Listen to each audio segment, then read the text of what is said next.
What up everybody, it's iPadBeatmaking.com here today, going to help you decide whether you should get the LaunchPad X or the LaunchPad Pro Mark III.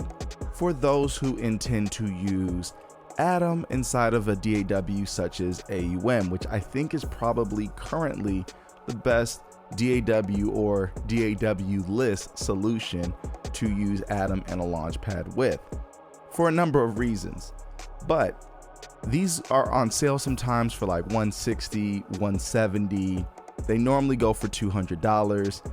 These go for a much more substantial $350, and they're rarely on sale, although maybe they'll be on sale for Black Friday. But the question is the big price jump worth opting for this instead of this? Can you get away with just using the X compared to what you get with the Pro Mark III?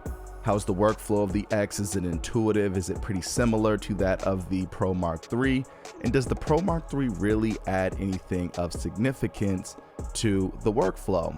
Because a lot of you obviously might not care about the sequencer and some of the other hot buttons that they've got on here. You might feel like you can get away with just the X. And yeah, you could, but I think it all depends on the type of music that you're working on. And there's so many things that the Pro adds to your workflow that you just don't get with the X. And as you can see here, we've got the same grid layout with Atom. Each one of these represents what we have going on within Atom. So we can launch and you can see how it reacts on both, right? But there is a lot of difference up under here and with some of these hot buttons. Now, for me, this panel here along the left side is the biggest difference from the Pro to the Mark III in terms of everyday workflow scenarios that I can see. You can see here, we've got an instance of Atom pulled up, and I'll make this a little bit bigger. So we've got an instance of Atom pulled up. So if we hit the button, we can see that it ends up launching. All that's great. We also can hit Capture MIDI, and it'll put it into an armed record mode, and we have the Capture MIDI button here on the Pro. So you have both of these features integrated into the X and into the Pro, so no losses there. You also can arm, mute, and solo each track that you want. You can do that on both actually, but this one requires a bit of a shift key. This one does it natively right there on the front panel. You just would in this instance hit mute, and then the lights become yellow, and when you hit the mute, you mute the whole row there. So that's how you mute within the Pro. And for the X, you're going to hit the session button at the top, and then along the side you're going to have stop, clip, mute, solo, and record arm. And so we can hit mute here and the same thing happens. So that isn't the biggest deal in terms of workflow. I think for performance, it would be no problem for most people to go ahead and do that. But the differences after this point start to get much more pronounced, and it's kind of like racers starting off pretty similarly and then one really pulls out in front. And that's what you deal with when you start going from the X to the Pro. So the big deal for me with this is if I'm going to be using a piece of hardware and spending the money on it, I need it to really make my workflow much more fluid than it naturally would be. And I understand that everyone's workflow is different. Everyone's gonna have a different set of needs and priorities. For some people, this will be enough. There's nothing wrong with that being enough. However, for some of us, we like to have fluid workflows with respect to quantizing, being able to clear a pattern if we've misplayed something. Say we play something in on the piano roll and then we messed up. It's really nice to be able to just have a clear button right here, which you can see along the left side. We can also duplicate what we've just done. You can see that in the button right here. And then we've got the quantize button here. So for most people, the X could be just fine. It depends on the type of music, I think, and the type of workflow you prefer to have, how much you like interacting with the screen versus how much you like just interacting with the hardware. And so the big difference to me in terms of practical workflow is actually along this left side. So we've got the clear button here. So say we were to have some notes playing that we drew in or played in, and now you can hit clear, hold it down, and then bam, you've now cleared what you just did in the piano roll. Something like that is really cool, and it really makes the workflow much more fluid overall. Now let's say you're mixing elements of quantization and not quantizing, right? So that happens a lot in music. There might be certain leads or certain parts you don't want quantized, but you want other things pretty tight on the grid. Well, now you can hit the quantize button, and when you hit that, you've now turned quantizing off, and now you've turned it back on. Obviously, you could just as easily tap the screen, but when you're in a big session and you're just in the zone, sometimes you don't want to go through all that. Sometimes you don't want to pull up the Atom instance to actually do that. It just will automatically be done when you're going to record. Now, obviously, you've got capture MIDI on both, so you're missing nothing there. And another big deal for me, I know it's not going to be a big deal for everybody, is the dedicated play button. Being able to assign this play button and have these launch is a big deal to me in terms of workflow, because this one has no dedicated play button, and all of these side buttons here are being used for something at some point in your Atom workflow inside of AUM. So it's really not beneficial to take one of these and then assign it to a play button. So having the dedicated play button that is assignable within AUM is really cool, because now I can just have my track armed and then hit play, and now I'm able to go in and immediately record. And so in this case, I could arm my track, I'm gonna capture MIDI here, and then I go into the chord mode and then hit play.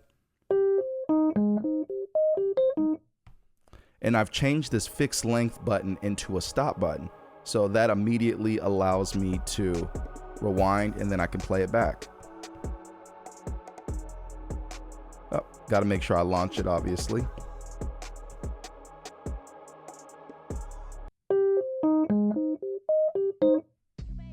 And so bam, just that simply, due to us having the stop button, play button, and the record arm button already assigned, we're able to very easily and fluidly go in, play something quick, don't need to touch the screen for much of anything, can really focus on using the hardware for the most part when we get into that zone of composition in a way that I found you just can't do with the LaunchPad X. So the play button, the quantize, and the clear, and let's say we didn't like what we recorded and we just want to clear it, we just hold clear, hit the Atom instance, and then it's cleared. Super simple, super easy, super fluid. And then we can go back in, hit the stop button, rewind the playhead, go back into the chord mode again, arm our track, hit the play button,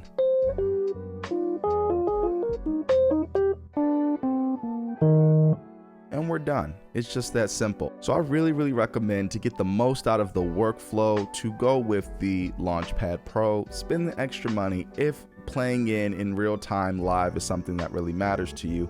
I think you'll have a better experience overall, especially with Atom, because this is the most fluid hardware software situation for iOS that I have seen yet.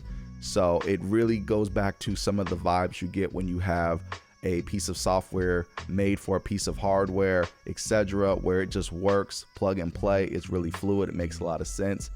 And there are other reasons why I think the Pro is better, including the chord mode and including the extra custom pages you get, where you only get 4 custom pages with the X, and with this one you get 8 custom pages. And I will do some videos covering some of the incredible ways that you can utilize the custom pages, as well as probably providing some custom pages for you to download for your LaunchPad experience.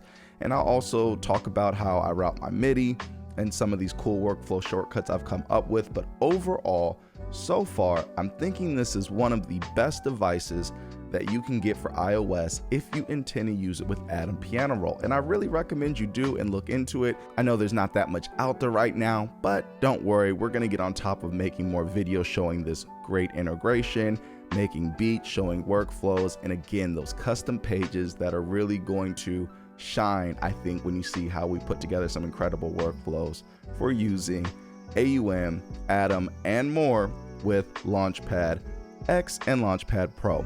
But again, I recommend that if you can spring it, go for the Pro. The X leaves a lot to be desired. We had the X first, we put it through its paces and outgrew it pretty fast, unfortunately, for our wallet. However, The Pro really delivers on the full promise that the LaunchPad and AUM integration is supposed to be all about, so I highly recommend you do that.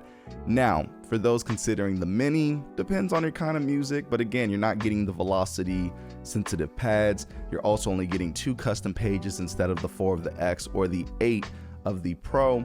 And overall, I just wouldn't really recommend it. It's just not something that I would, go for. I'd really just rather use the iPad screen at that point if you're going to deal with so many limitations, because there's not much you can accomplish on the iPad screen itself. So with that being said, I hope you found this video useful. Please let me know down in the comment section what else you would like to know about the LaunchPad integration across iOS apps, specifically AUM Piano Roll 2 and different DAWs, or whatever other workflows you might have questions about. But yeah, I hope you enjoyed this video. If you did, be sure to hit the like button.